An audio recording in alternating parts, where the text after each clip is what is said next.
Merci Banamboka, merci Balandi. Il y a émission meilleure de la RDC. Vous êtes déterminé à kokanga fraude à tous les niveaux. Après l'Iwaya Lumumba, indépendance c'est qui lisusu. Mwana musala na bino toujours to ebisaka bino ke tozali wana pona ko servir bino. Yango wana lutte contre la pauvreté et kozala une de nos premières priorités. Ezo lakisa ke Kabila lingite be élection salama. Umeya Kabila. S'il n'y a pas élection, Kabila doit partir. C'est déjà Umeya Kabila. Ce qui le 23, élection ezalité le 24, tout sengi indépendance à biso. Kaka na masolo ndenge ezalaka toujours.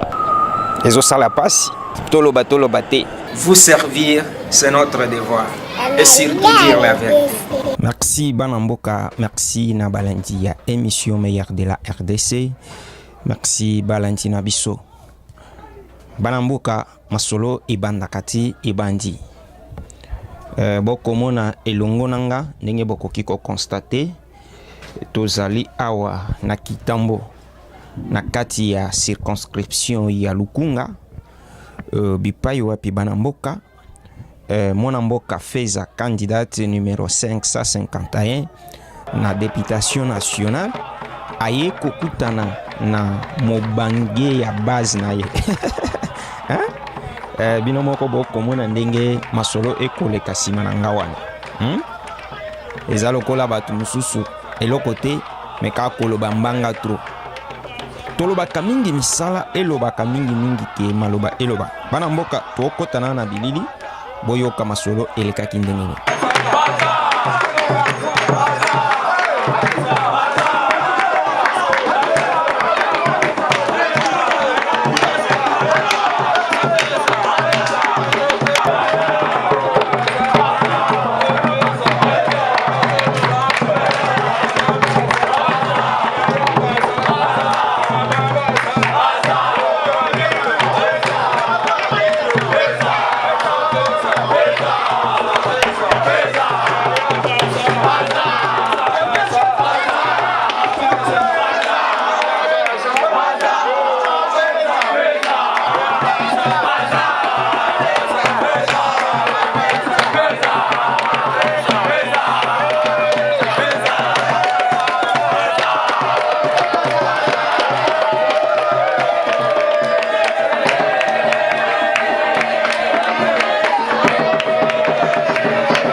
Voilà Balandi na biso toko yebisa bino ke masolo eza ya koyinda na Kitambo ndenge bozomona wana Feza Lufungula Mandiang candidate oyo aza maboko pembe batu oyo nanu bayibate zana kati ya kolakisa bino numero eza semoko 551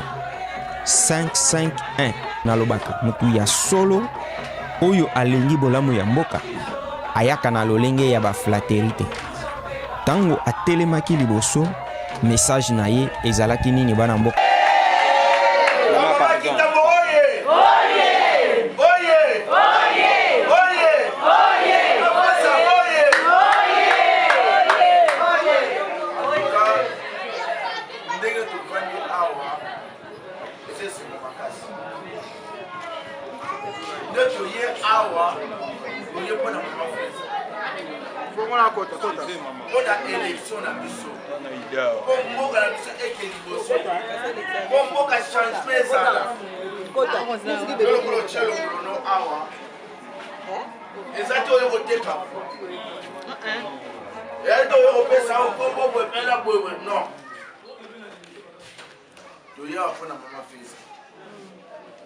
Omoni na Afrique oyo tala mauneza na Afrique makasi basi bazozonga sima basi musu bazokele liboso ifuto simbana donc maman telemi boye bino pe maman o telema eza bongo te tana est nde baoviole bango bazokufa baoviole bango moto akolobela bango asante bapapa misala eza te mama kaka boye na ntongo kaka kaka mapa bote kuna baozela na lisheti mwana nyonso mpe balobela yango so molobeli na bino aza nani ye nde molobeli na bino ye nde moto akotelema kuna aloba mpona bamama kongo mpo bapesa bino mpe kilo mpo nini teke ya kosala mpona nini te ka mibali yango bakoboma mboka plis alors nde tovanda toyoka mama oyo ayebi biso mais totia makanisi na biso kaka te bongo ande na ye onakozwa million te so ozwi 2000 francs 3000 francs obimi awa kaka osomini te osalini vile ebongi te mais tovote nde tovote mama feza ozomona so tovote ya kolobela biso mboka na biso ekende liboso moto nyonso maloba ebele te temisi mama beteli mama maboko lisuka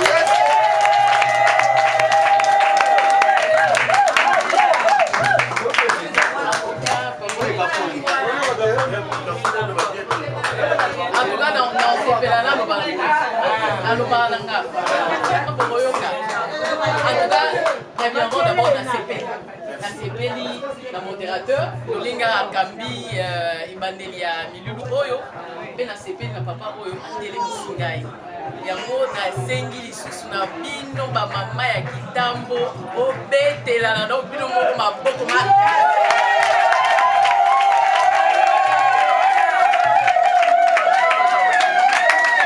akita bobetela mpe papa na biso wana lisusu maboko makasi.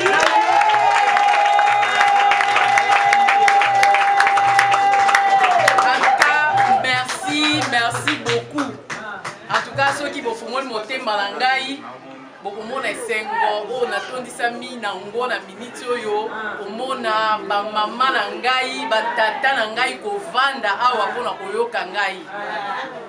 Naza mama, naza mwana, naza leki, naza nyonso bino boki kopesa ngai qualification. Yango na lingaki ko kabola na bino mwa moke o na ye na ngo lelo. Oza na période ya campagne électorale, eza période oyo tuna mutu aza koya na maloba na ye pona kokotisa bino na mitu. Premièrement, nga na ye awa d'abord pona boyeba ngai naza mwana na bino. Naye komitika epa na bino ba mama.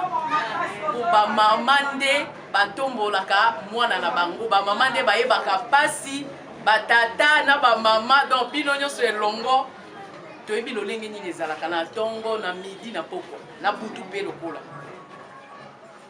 Premièrement omoni ba affiche ndenge ezali wana mutu na mutu amoni numéro déjà mutu na mutu ifo abandana pour retenir 551 eza numéro oyo eye po na changement bokotanga mpe bokomona Colonna bakomi le changement, oui c'est possible. On a nini na poni moi intitulé wana parce que nga d'abord naza mopandisa. Déjà na lobela kabino ba mama. Na nzela ya ba etando ike. Sikoyo lelo na sepeli que na matape kuna bisika oyo ba votaka ba loi. On a nini parce que toza koloba na niveau ya ba télévision na niveau ya ba radio tozo mona maloba na biso ezo koma penza na bisika yango te na yango biso pe lokola bapanzisa yango tolobi te tosuka kaka na kopanza sango te mais tokende kopanza sango na bisika oyo ba loi evotamaka eza boye te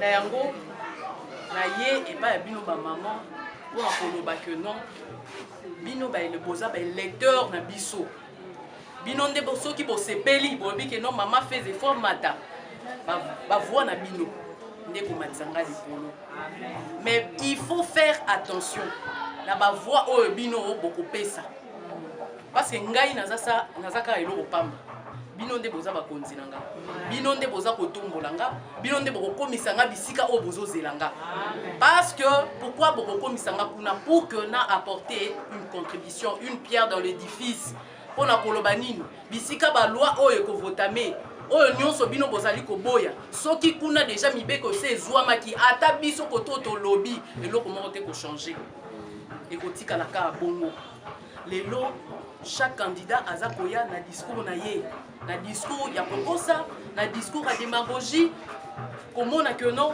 boya na bavoi na bino nga na kosala boye d'abord yo électeur il faut yeba que nga député naza kaka momemi maloba na yo epa bisika oyo esengeli na mema naza wana te lelo mpona ya kopromettre yo électeur na ngai ke ngai lokola na ye awa nga na ye kosisa pasi na yo te eza lokuta parce que ebele ya bayike bazali kokosama na nzela wana nga na koya nalobi te nga naza awa député nakosala pont nakosala boye il faut yeba ke député na lolenge ya kosalela na ye aza na prérogative ya kotonga baponte aza na prérogative ya koya kosala soki lolenge nini te mais aza na prérogative ya kokende kovote baloi kozwa maloba na bino mpe kokomisa yango na bisika oyo esengeli mpe kozwa maloba wana kokotisa yango na kati ya mibeko pour que mibeko wana nde kokita epai ya bino bapeuple parce que soki mibeko wana evotame mabe na se na bino mpe eloko moko te bokozwa bokolela bokoloba eloko moko te libungu tulu na yango lelo naye koloba na yo électeur oyo yo kosala le 23 décembre eza kodétermine lobi na yo soki ovote mabe soki ovote nga déjà député na yo mabe yebaki oza kose condamné oza kokondane lobi na yo mboka ezotikaka bosoto toza esu na esika oyo esengeli tomemata mopaya te yauti mosika olakisa ye po eloko ya malamu eza lisusu te bisika nyonso ekomi fulu na fulu solo sanitaire yango mama na ngai koperdre likia te likia lisusu na mboka na yo likia lisusu na biso bakandidate na bino totelemi liboso na bino olikia na biso lisusu ke lobi na biso au travers vote oyo kosala na koponaka 551 ke lobi na yo ekobonga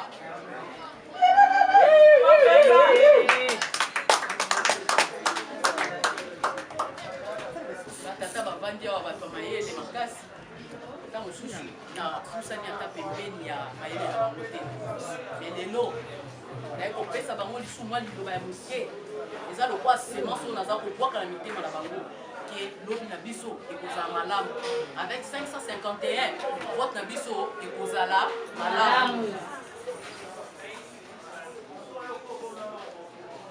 naye awa naza candidate nazali indépendante mais ralliée na plateforme électorale parce que lelo avec likambo ya seuil eza mwa mpasi okende kaka na indépendance ti suka naza na tendance ya opposition parce que ebele bakomi tuna mwa mituna wana ekomi ebele nga naza ya majorité te nga naza kati ya opposition toza kolikia na changement na biso na changement na mboka na biso ke lobi na biso ekozala malamu isuffit kaka yo électeur oyeba na komona mosika oyeba na kochange lolenge na ya komonela makambo 2000 fois ekosa yo te 3000 fois ekosa yo te nga naza nayebisi bino ke naza mopanzisa nazwaka boni oyo nga na koya na naza na parti politique te oyo nakozwa kuna naye kopesa bino me naye kopesa bino mwa maloba oyo ezala lokola misolo epa na bino ezala nyonso mpona bino bolikia le 23 décembre élection ekozala bolikia na candidate na bino na lukunga 551 ke akoya na mopepe oyo ekobongola makambo maloba na biso etant que bapanzisango ekosuka kaka na etando ete te me kokende mosika mboka mobimba bakolanda biso mpe maloba oyo kopesa ngai yango na komema kuna mpe na kolobela bandeko na biso basusi oyo bino ozali na yango na kozwa bino mwa 100 000 ce qui moi je faisais les aliments moqués et pas il y a modérateur et ben continuer cérémonie d'ailleurs. Merci beaucoup.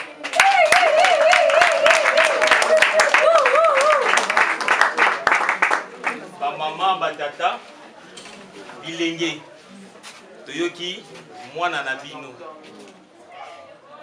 koko na bino leki na bino moninga na biso toza na phase moko décisif oyo eza kodétermine lobi na biso na journée moko soki osali mabe obebisi mpona lobi no pendant 5 ans eloko mama lobi la speech ne expliqué bien la journée moko le 23 soki kaka yo sali mabe obebisi pendant 5 ans total la 3 années oyo tozokende na 4 plus de 20 ans la situation socio-politique économique ezo marché te badouble biso vifwa oh toza na Congo te badouble biso vifwa combien toza voilà balandi na biso bokomona numéro eza semoko 551 lufungu la feza manjangu mwana mboka ya solo toyebisaka bino ke cette fois-ci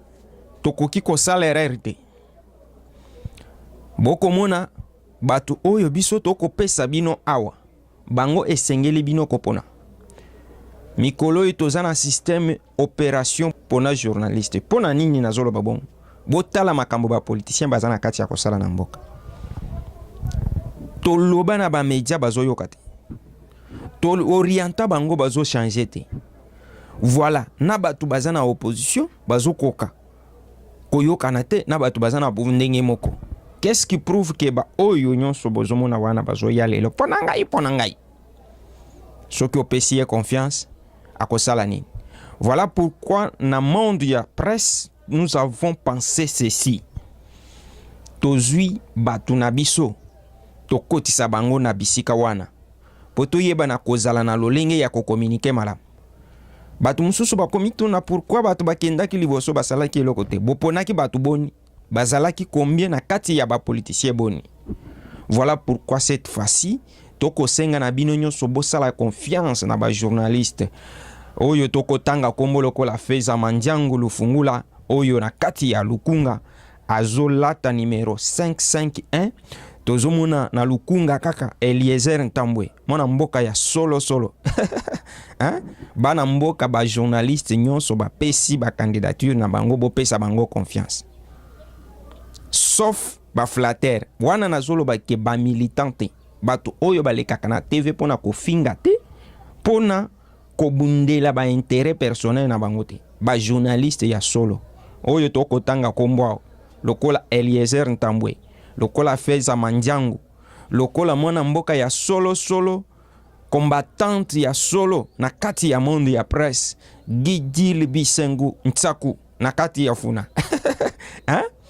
Mama social ya lobby pona injustice sociale totikeliye waneza champ de bataille na ye oyo toko banda kolandela nde toko benga bana funa nyonso obo voter 463 Gidil Bisengu Ntsaku candidate ya bana funa oba kobenga mikolo oyo fongola ya bana funa nde bokomona kuna na funa tozali pe na papa Nembalemba baza mwa ebele bopesa bango confiance musale zokoba cette fois-ci tokoloba bana mboka bofongola miso botala comportement ba politicien bazana bopesa nanu chance na ba journaliste oyo bayaka epai na bino lokola biso toyebi pasi na bino biso tozalaki na capacité wana ke tokoki kokende mais totikeli baninga tolobi bino bokende biso tozala sima na bino et soki bosali bloc kuna bokoyeba na kotelemela ba politicien makambo eko changer na mboka. Voilà pourquoi toko senga yo mwana mboka ya solo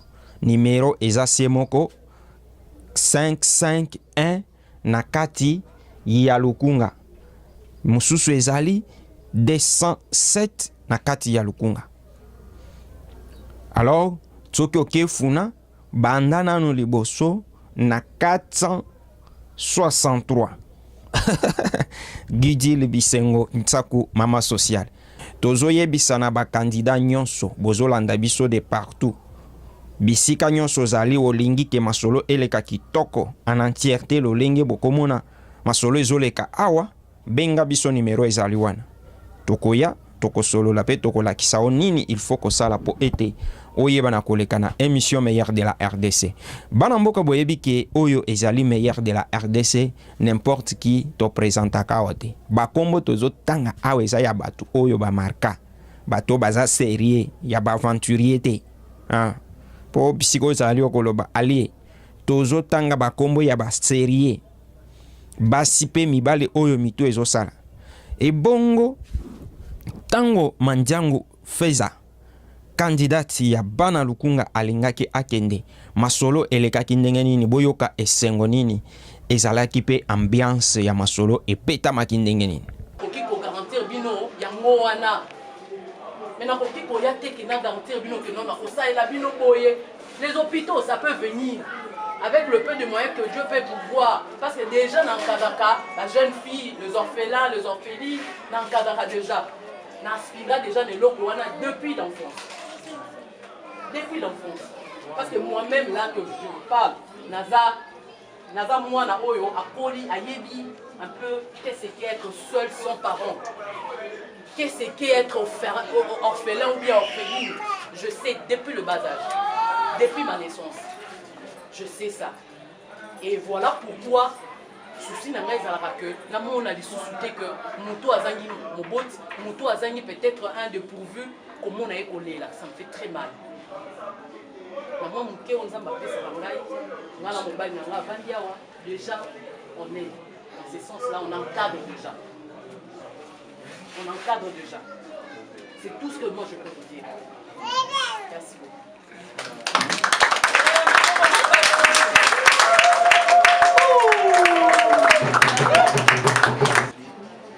alobi nyonso toyoki soki okoteka vano obomi tande tozolela biso tozolela bino bamabotelema aza mwana na bino aza koko na bino aza leki na bino aza ya na biso otelema aza mwana mwasi akolobela biso kuna ebelebele kopesa bango bako basalani eloko te aoya kokosa bino kaka boye mana kosala bino boye mana kosala bino boye bake libela omona bango lisusu ozomona sengetela te ekoki aye lisusu ozisi voi bopesi lisusu ata biso bokotolelaka kongo mpasi kongo kasi biso moko te biso moko te vous changez pas ça. Soit vous votez maman. Votez maman. On a noté une fois on a fait Azam le lopesier.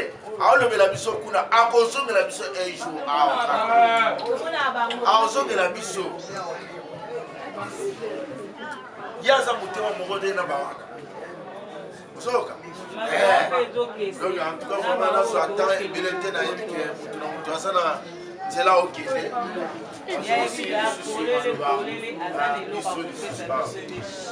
mitikate eza ngonga oyo mutu nyonso esengeli azala angele na vote na ye oyo akosala le 23 décembre yango nde ekodétermine lobi na ye soki ovotaki mabe donc soki ovote mabe le 23 décembre kolelaka na yo te bandaka na yo kaka bongo ezelaka ti législature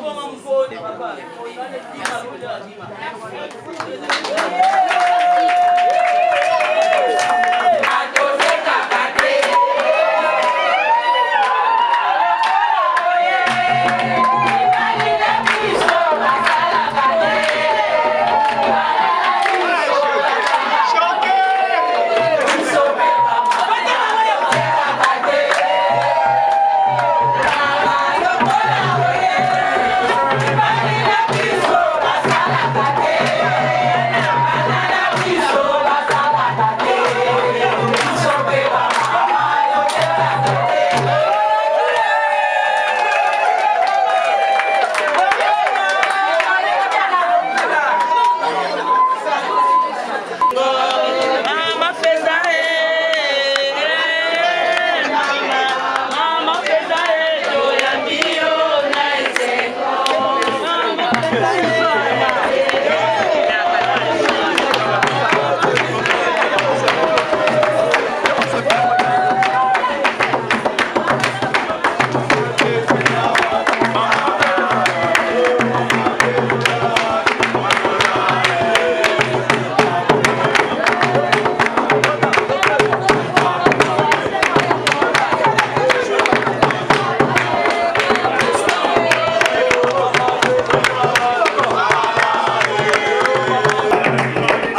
bana mboka ezalaki bongo esengo na nga ya kokutana na bino mokolo lelo mpona kobeta masolo nyonso bosili komona lelo mpi nazoyebisa bakandida nyonso surtout mikolo oyo tozobenga bakandida paske oyo eza espace ya bameilleur olingi oleka okoma na bisika wana il faut prouver de quoi oza capable.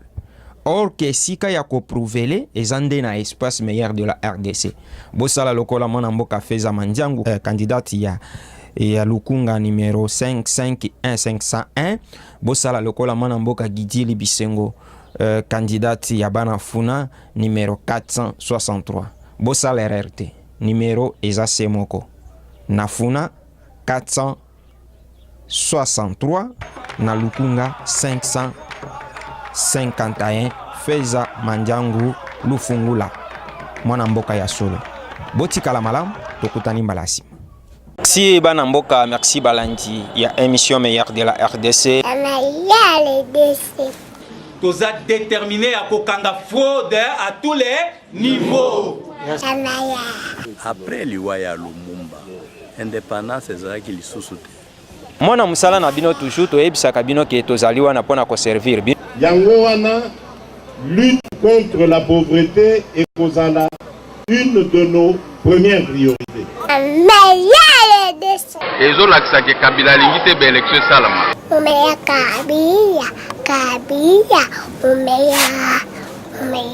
S'il n'y a pas élection, Kabila doit partir. Soki le 23, élection ezalité le 24, tosengi indépendance à biso.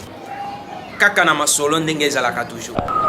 Ezosala pasi, toloba te. Vous servir, c'est notre devoir. Et surtout dire la vérité.